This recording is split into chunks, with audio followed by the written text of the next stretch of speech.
Hello YouTube, this is Keith Kevin Ken. How you doing?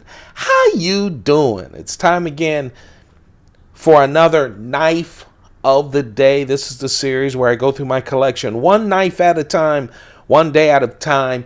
We've been going since this series started about, I don't know, do the math, I don't know, maybe half a year, 2/3 of a year. We've been going through the Spyderco part of my collection. Go check out the playlist. Over 200 knives.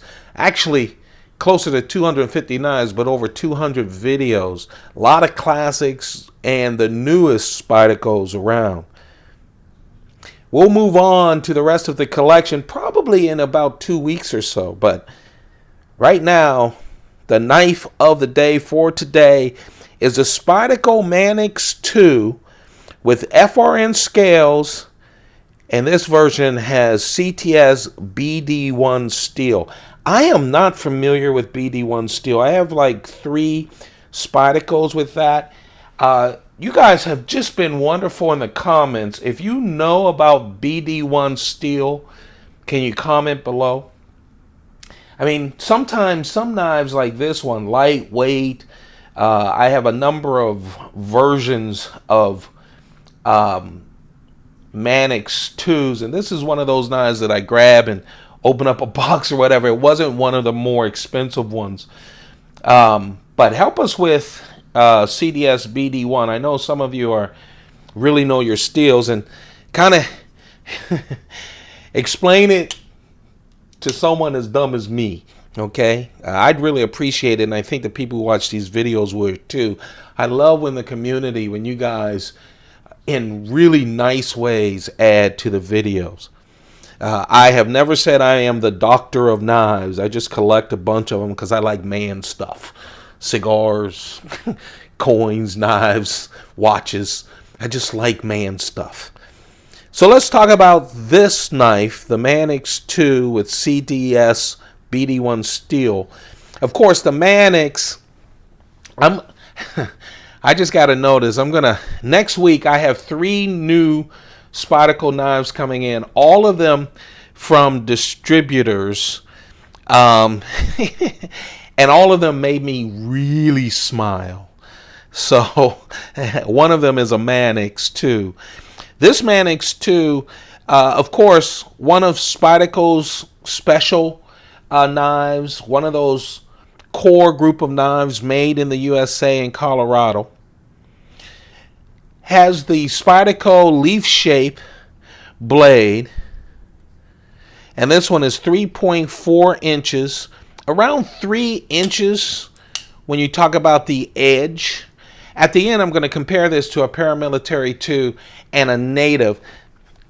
Really, this blade is about the paramilitary 2 size, but a lot, of course, thicker. Full flat ground. It's a wonderful slicer. That choil, that 50-50 choil.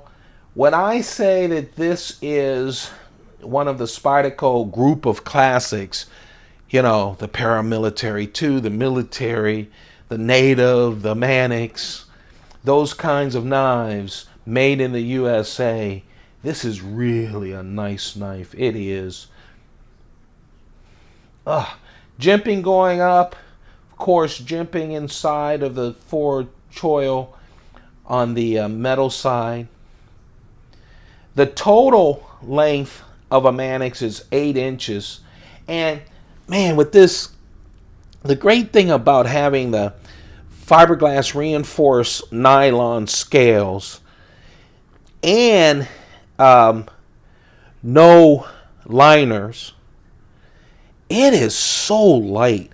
Remember, this is a bigger knife. It is so light. That's why it's a great EDC knife. That's why when I'm at home and I throw open a case and grab, you know, I just need to do some quick cutting of something, I usually grab a Manix or a native. They're just really good EDC knives. This big knife, 8 inches with a 3.4 inch blade, 3 ounces, just 3 ounces. So it's very light. FRN is fiberglass reinforced nylon. Spyderco has been using it for a long time. I don't have an FRN scale knife from any other knife makers. So I don't know if that's a Spyderco manufacturing thing or not. Probably not. I'm not saying it is. I just don't know.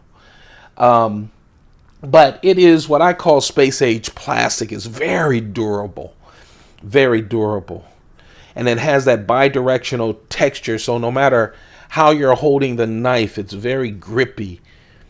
And then, of course, what makes the Manix great is a different Spyderco lock, but it has the same effect to me, at least for me, as the compression lock does on the Paramilitary 2. It is purely Spyderco. It is their lock. It is a smooth lock. The blade drops smoothly, and it is a very reliable lock, and that is the Spyderco ball bearing lock. It's called a ball bearing. There's some plastic right here on both of these sides, but in between is a ball bearing on a spring. And what happens is when you release it, see that notch right there with the lock? When you release it, you pull it down, because right now the ball bearing is in there against that notch and locking it up. You release it, it's ready to go down, and then there's another part right here. Let's see if we can get it. See? Right there, it flips into this again, where that, and now it's locked. Great detent, great everything. It's just a nice knife.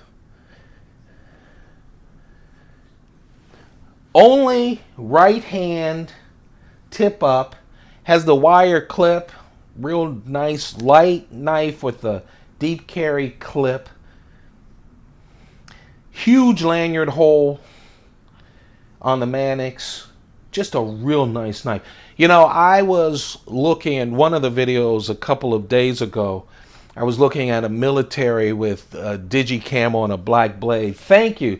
Someone commented. I just love these comments because it corrects me, informs me, and I hope informs you too. And I was, you know, I handle so many militaries and paramilitaries, especially with this series because I'm doing all the Spydercos day after day. And I mentioned how small the military hole was on that knife, because usually militaries, that's a military, paramilitaries have big lanyard holes. And he said something that I should have known. It's just that I hadn't used that knife in a long time. That was my first knife, and that was the first. It was an earlier version of the military, so it had a smaller hole.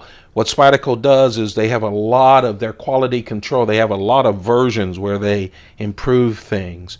And the other militaries were newer militaries, and that's why the hole was like that. But nice lanyard hole, just a wonderful knife. This is the Manix 2 with CTS-BD1 steel. Always great to have as an EDC knife. Very light. I'm comparing it with the Paramilitary 2. See, the blade is a little bit smaller, but comparable. And then the Native, so that we can give you a look at the comparisons. Again, 3 Spyderco U.S. knives, a real classic. And by the way, you see those 3 knives? The Manix 2, the Paramilitary, and the Native? Well, I have 3 new knives coming. Paramilitary, a Manix, and a Native, and they're special. I don't know when I'll get them. Sometime next week, but oh, they're special. I can't wait to show them to you. You guys have a perfect day. By the way, the reason I mention all of these videos, when I get them, I will record them. If I get them on a Friday, and there are 3 knives, usually I'm recording this on a Friday. No matter when you watch, I'm recording on a Friday. We do this Monday through Friday, and on the weekends, I just become a slob, more of a slob.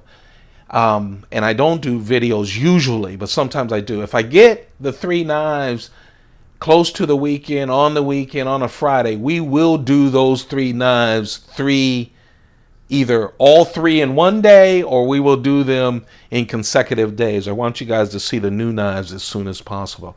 You have a perfect day. If you're enjoying this series, don't forget to thumb it up, man. It gives me so much energy to do this. I'm an old guy, and I do it right before work, so I really appreciate the thumbs up. Subscribe and turn on your notifications. I gave you that long story about the knives coming because I don't want you to miss those. So once you subscribe, hit that bell so that YouTube reminds you as soon as I post something, because if you don't, the videos get lost, to be honest with you. You guys have a perfect day. Keep those pockets full. It's my Friday. Thank goodness it's Friday. It may not be yours when you watch this, but I hope whatever day you're watching this, it feels like a Friday to you and yours. You have a perfect one. Keep those pockets full. Goodbye.